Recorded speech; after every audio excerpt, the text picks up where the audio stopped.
cuando yo hice la investigación era el municipio más pobre del país, con mayor cantidad, con mayor porcentaje de población en pobreza extrema, pero además, aunque tuvieran el dinero, no hay dónde comprar cierto tipo de alimentación.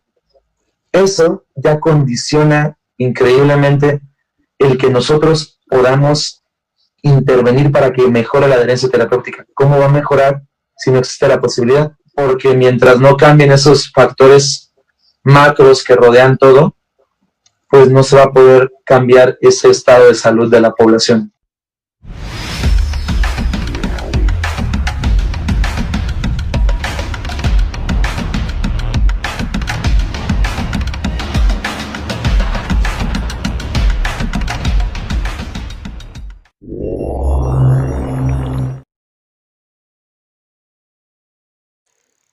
México es uno de los países con mayor población indígena del mundo.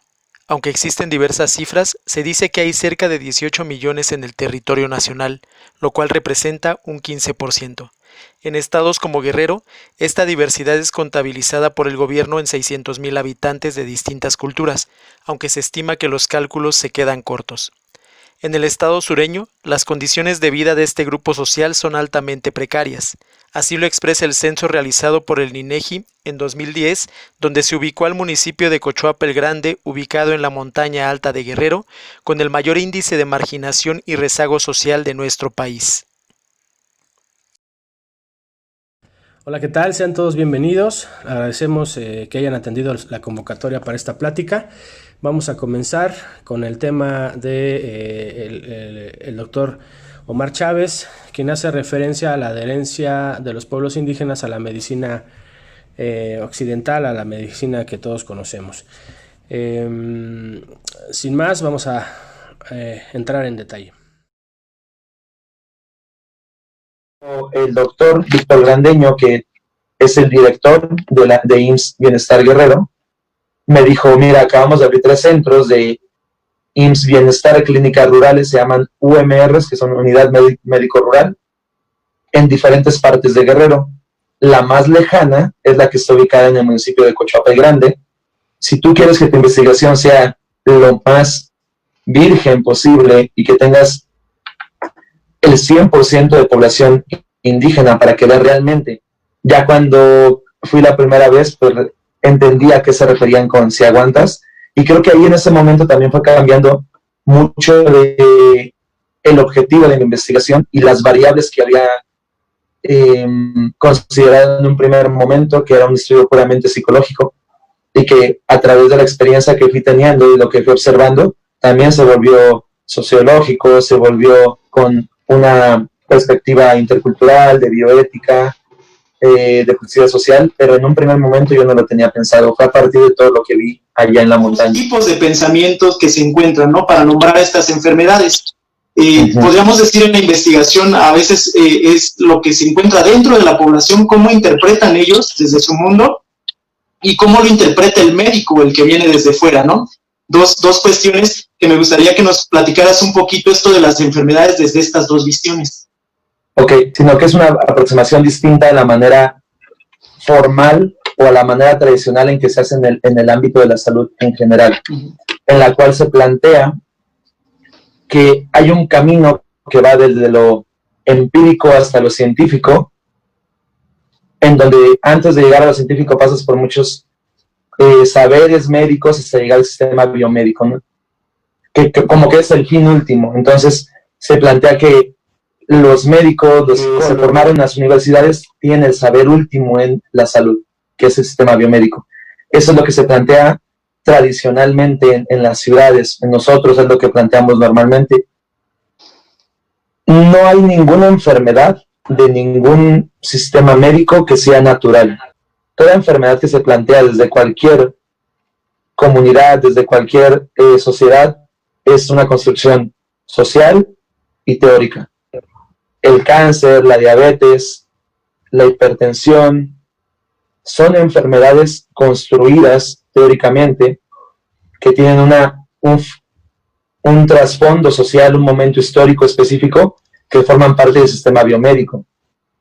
Pero así como para nosotros esas enfermedades parecen naturales, Hay otros sistemas, por ejemplo, el tradicional indígena, en el cual hay enfermedades como pérdida de sombra, aire, también se combina a veces con el mal de ojo, con otro tipo de enfermedades que tienen muy bien estructuradas y que para ellos son las enfermedades naturales. Entonces, creo que un primer cambio de chip o una primera diferencia que tiene esa propuesta es que para cada uno de nosotros, dependiendo del sistema que usamos desde niños y en dónde vivimos, las enfermedades que nos dicen los médicos de nuestra comunidad nos van a resultar naturales, lógicas, y que pareciera que todo lo demás no es verdad. Eso es algo muy importante que hay que considerar. A veces pensamos que no tienen un conocimiento que van transmitiendo de generación en generación, que no tienen síntomas determinados para una enfermedad, que no tienen tratamientos específicos y que no tienen curas relacionadas con cada padecimiento, pero realmente es que ellos también tienen un bagaje teórico respecto de sus enfermedades. Bien, yo creo que antes de seguir más adelante, sería preciso que nos comentaras acerca de lo que es la adherencia. ¿Qué significa o a qué te refieres cuando hablas de una adherencia? Adherencia se refiere, en el ámbito de la salud, a en qué medida el comportamiento de una persona se corresponde con las indicaciones que dio el personal de salud. Por ejemplo, si a ti te dicen, Yeru, como estás enfermo de algo, tienes que tomar este medicamento durante 3 días a la semana, cada 12 horas, adherencia se refiere a en qué medida tu comportamiento se corresponde con las indicaciones que dio el personal de salud. Hay otros términos que se usan también, apego, adhesión. Yo en mi trabajo lo manejé como ajuste, pero en general todos se refieren a eso. ¿En qué medida se corresponde lo que haces con lo que te dijeron? Desde tu perspectiva, ¿cuáles son las causas por las que no se logra la adherencia? En todos los sistemas médicos y todas las personas tenemos dificultad para presentar adhesión terapéutica cuando tenemos alguna enfermedad. Es decir, nos cuesta trabajo tomarnos las pastillas como nos las dijeron, nos cuesta trabajo hacer la actividad física como nos las dijeron, cambiar la alimentación como nos dijeron. Sin embargo, aquí hay una variable que se añade. A nosotros, por ejemplo, cuando vamos a la clínica o al hospital y nos dicen, ¿sabes qué? Tienes una enfermedad crónica, tienes insuficiencia renal, tienes que bajar el consumo de sal. Tienes que bajar el consumo de sodio, de potasio, de fósforo, y entonces ya debes dejar de consumir eso, tienes que aumentar el consumo de esos productos. Y nos enfrentamos a una serie de problemas, ¿no? Como es el económico. ¿Tengo el dinero para comprar otro tipo de productos? También el familiar, pues es que mi familia sigue comiendo y a mí se me antoja y entonces es difícil. Las costumbres que teníamos, el lugar en donde vivimos, a veces salimos a la calle y hay 20 puestos y solo hay 20 puestos de garnachas y a 2 kilómetros hay una verdulería, pero la mayoría del tiempo está cerrada. Entonces, todos esos factores van a probabilizar que yo cumpla o no cumpla con el tratamiento. Pero cuando un paciente indígena acude a una clínica o un hospital en la ciudad y le dicen lo mismo que me dijeron a mí, hay una variable más, que para ellos las enfermedades que le están diciendo en el hospital y en la clínica no tienen sentido, son desconocidas, son nuevas. Es como si de repente tú vas con el médico, Yeru, y te dice, ¿sabes qué? Tienes pérdida de sombra, te vas a tomar esto, vas a hacer ejercicio y te vas a decir, a ver, eso no existe, porque para nosotros eso no existe. Entonces, no vamos a encontrar lógica en lo que nos está diciendo ese médico. Lo mismo pasa con ellos, cuando vienen o cuando instauramos una clínica en su comunidad, como es el caso de las UMRs, que instaura el IMSS Bienestar, para ellos cuando van, no entienden y no, eso es muy importante, no porque tengan dificultades cognitivas, no porque tengan inteligencia baja, no porque tengan pensamientos distorsionados o creencias irracionales, no entienden porque es algo ajeno a su cultura, así como nosotros no entendemos cuando un médico de su comunidad nos dice, por ejemplo, que tenemos mordida de cuate, ¿no? Okay. Entonces, muchas veces la explicación tradicional es que no se adhieren porque tienen pensamientos irracionales, creencias distorsionadas, hay que cambiarlos, están mal. ¿Cuáles son las alternativas que consideras son viables para que se logre la adherencia en estos pueblos? Todos los humanos, independientemente de a qué comunidad pertenezcamos o dónde vivimos, buscamos sentirnos bien. Eso implica que cuando tenemos algún dolor en el cuerpo vamos a buscar opciones. En ese sentido, tampoco se trata de decirles, bueno, como ustedes dicen que no practican la medicina, la biomedicina, no vamos a ponerles instituciones. ¿Por qué? Porque es una responsabilidad del gobierno, está en la Constitución, que tenemos que brindar salud a toda la población. Ahora, muchas veces como personal de salud o como gobierno decimos, en el momento en que instauramos una clínica, ahí se acaba la responsabilidad y si se siguen enfermando es porque no se quieren cuidar. Sin embargo, no es así, porque ya está la clínica, pero viene la parte como dices tú. Bueno, ¿y cómo le hacemos si ya sabemos todas estas dificultades culturales? ¿Cómo hacemos para que se pueda hacer una adherencia a un sistema? El lenguaje puente se refiere, por ejemplo, un médico del sistema biomédico que atiende a un paciente indígena, le puede decir, mira, esto que tú llamas latido, que muchas veces ellos llaman latido a un dolor en el estómago que como que palpita, nosotros le llamamos gastritis. Okay. Entonces haces un lenguaje puente entre lo que ellos nombran y la manera en que lo nombran y lo que pareciera que en nuestro sistema biomédico hay una similitud. Entonces, ¿qué te parece si a esa hierba que te estás tomando le agregas esta pastilla? Habla con tu médico, en este caso puede ser curandero, chamanes, rezadores, habla con él a ver si no hay ninguna dificultad y te toma los dos. Aquí, si se dan cuenta, es diferente al exclusión, o sea, eso no sirve, deja de tomarte esa hierba, ya no vayas con el curandero, no te sirve de nada, ven conmigo. Esa es la postura que a veces tenemos. Entonces, esa postura complementaria es como, sigue yendo allá, dime qué te está dando de tomar. Es importante que el personal de salud que trabaja en una comunidad tenga contacto, tenga interacción, sepa cómo trabajan los chamanes, los curanderos, los médicos de esa comunidad, los médicos de ese sistema médico indígena, para poder llegar a acuerdos, para poder establecer comunicación y entonces poder hacer complementos y no poner un sistema encima del otro.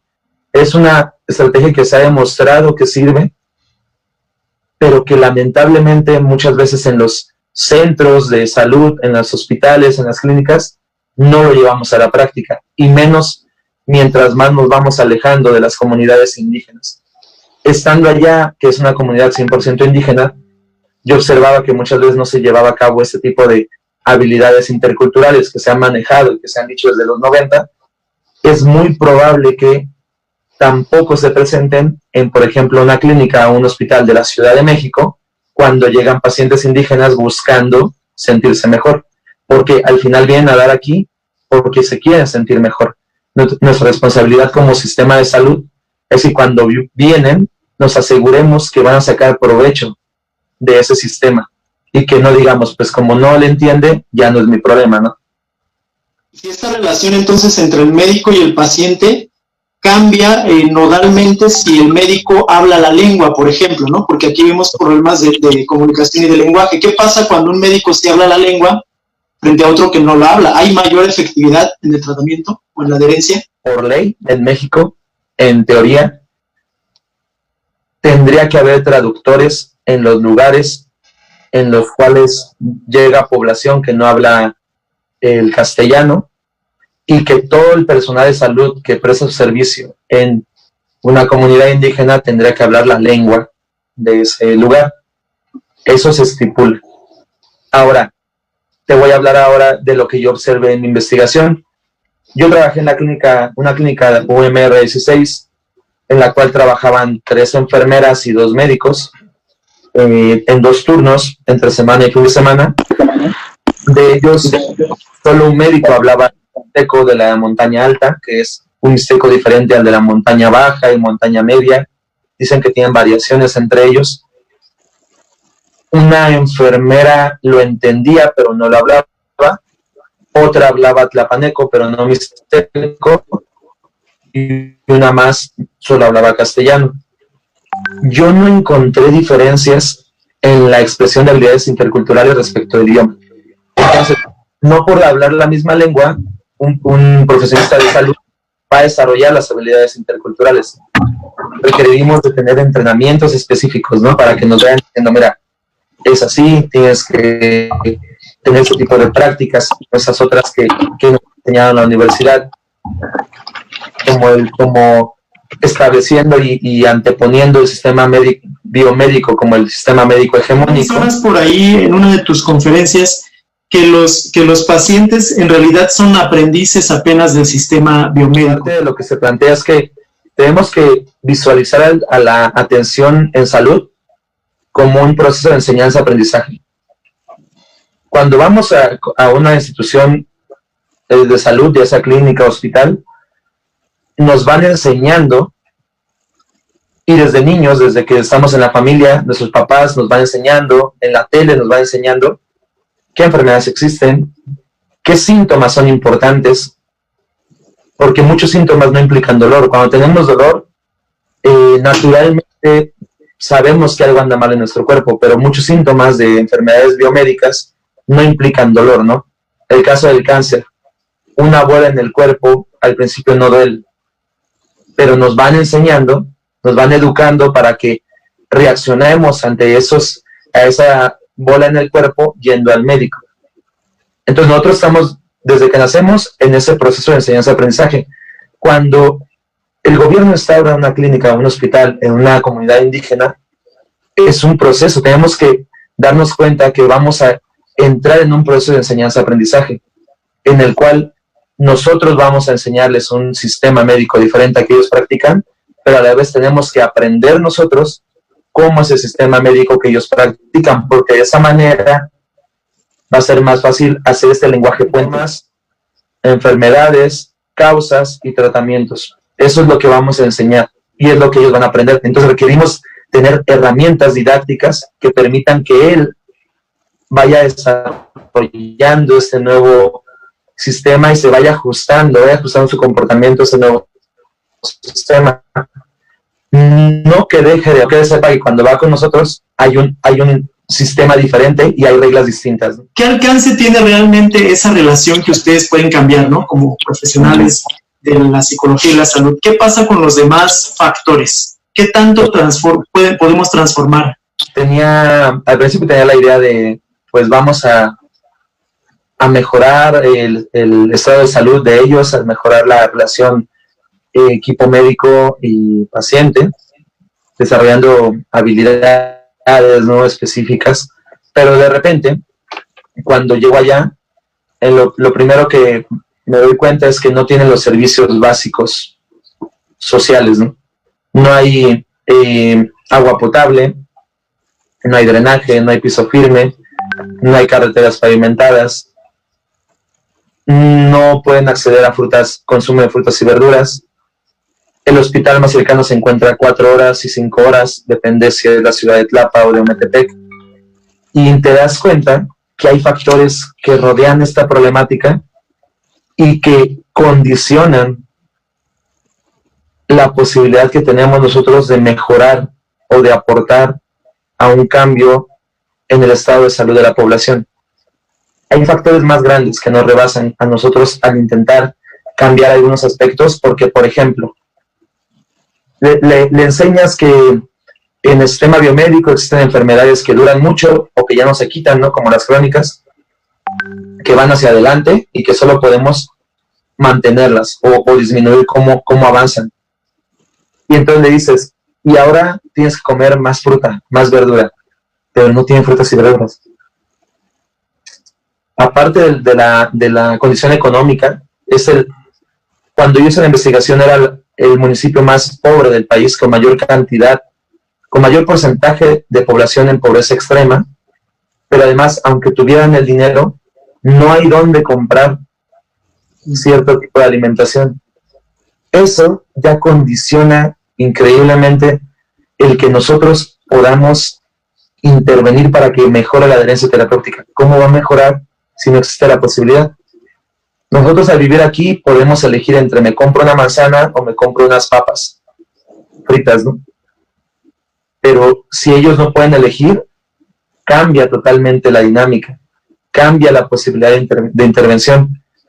Los macrofactores que le llaman condicionan todo lo que podemos hacer nosotros y al final limita mucho del impacto que puedan tener nuestras investigaciones, porque mientras no cambien esos factores macros que rodean todo, pues no se va a poder cambiar ese estado de salud de la población. Pues, por ejemplo, hay recuerda, para empezar, algo muy importante, el 40% de la medicina de patente, que es la que consumimos nosotros en el sistema biomédico, está basada en plantas, o sea, en sustancias naturales que encontramos en nuestro alrededor.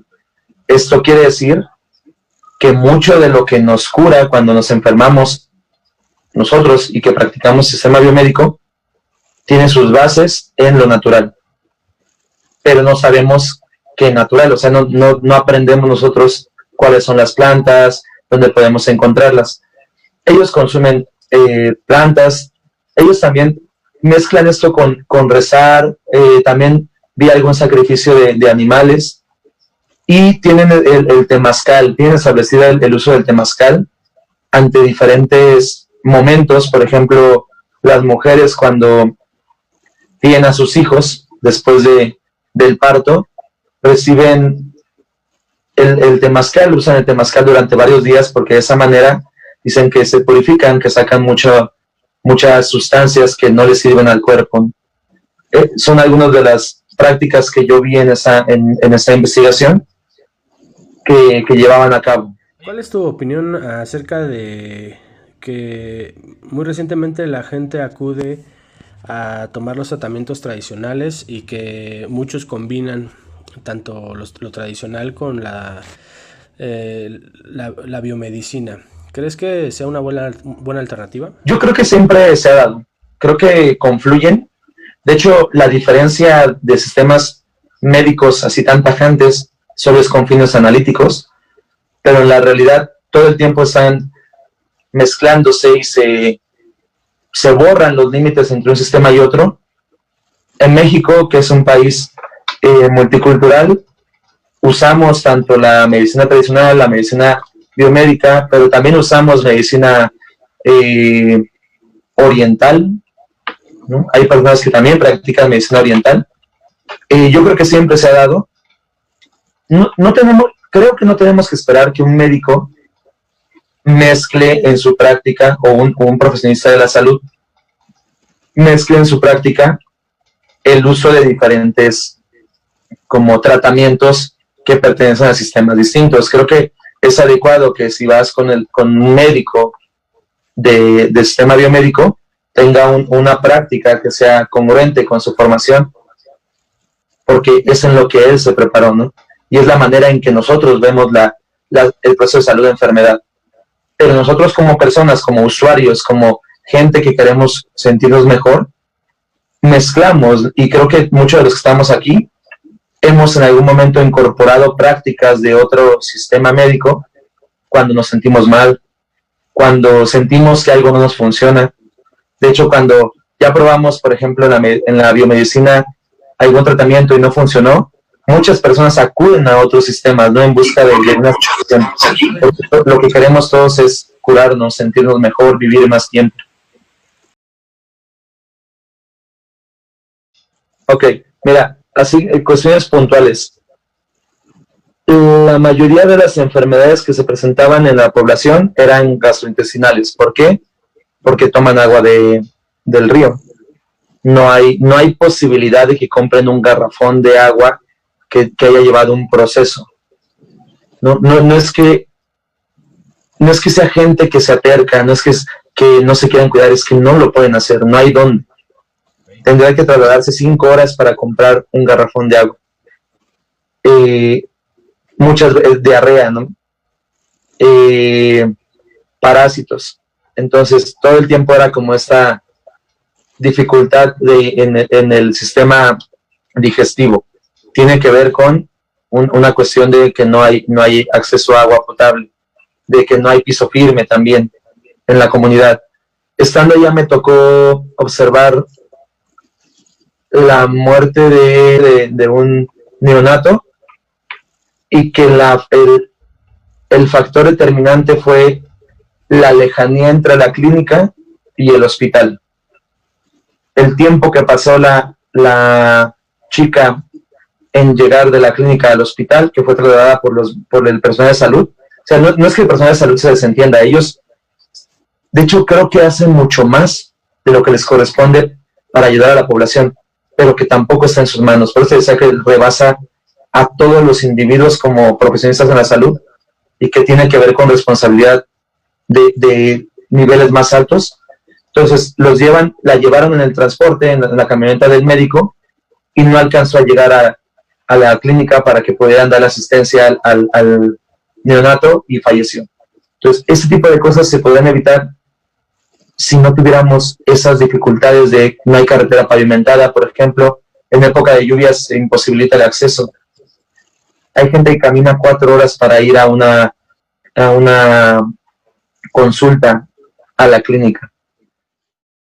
Este gran plan o gran intención que llevamos cuando no conocemos, llevamos nuestro proyecto de investigación muy bonito, que parece muy funcional, pero cuando llegas allá y te das cuenta de la violación, como mencionas, de los derechos humanos, a la alimentación, a la salud, a una vivienda digna, no se cumple. Yo decía lo mismo, ¿qué hacer? Creo que tenemos 2 tareas, ¿no? Una como profesionista y en lo que podemos aportar, y otra ya como personas, como sociedad. Necesitamos que venga gente con otra formación, que venga gente, por ejemplo, que tenga conocimiento de derechos humanos, y yo creo que ahí podemos enriquecernos con lo que nos pueden aportar personas como tú, que tienes formación a veces en esos temas de derechos humanos, cómo podemos incorporar, cómo podemos asegurarnos, y creo que entonces podemos tener una visión más amplia desde diferentes perspectivas y podemos ver una luz más cercana a este tipo de situaciones, porque a mí me quedan muy lejanas esas respuestas, pero creo que tenemos personas cercanas que conocemos, que nos puedan dar luz sobre esos temas, y que es muy importante que los incorporemos a este análisis. Para terminar también, pues yo le agradezco al médico Rogelio Solano, que fue el que estuvo en el IMSS Bienestando, que fue el que me permitió a las enfermeras, y también si en algún momento se podría, pues creo que sería muy interesante escuchar a los que trabajan, ¿no? en esa comunidad. Yo fui a observar, ellos trabajan en esa comunidad y todas las dificultades a las que se enfrentan ellos como profesionales de la salud, al médico Rogelio, que es el que habla mixteco. En cualquier momento, pues creo que estarían muy, muy interesados en exponer toda su experiencia, pero todo lo que yo vengo a decir no sería posible sin la participación de ellos, del equipo médico de la Unidad Médico Rural 16. Entonces, hay que agradecerles también a ellos, es muy importante. Muchas gracias. Por estar en Voces Alternas, una de las ideas es socializar las informaciones que aquí se dan y generar redes de apoyo, ¿no? En comunidad. Entonces, me parece un tema nodal que estás dando, porque nos abre una visión sobre esto de los pueblos indígenas, ¿no? Que es toda una interacción, es toda una situación, hay vulnerabilidad, pero también hay organización dentro de las comunidades. Entonces, me parece que lo has englobado muy bien desde las dimensiones que requieren su estudio, y pues nos despedimos de la sesión. Muchas gracias a todos y nos vemos en la próxima actividad de Voces Alternas.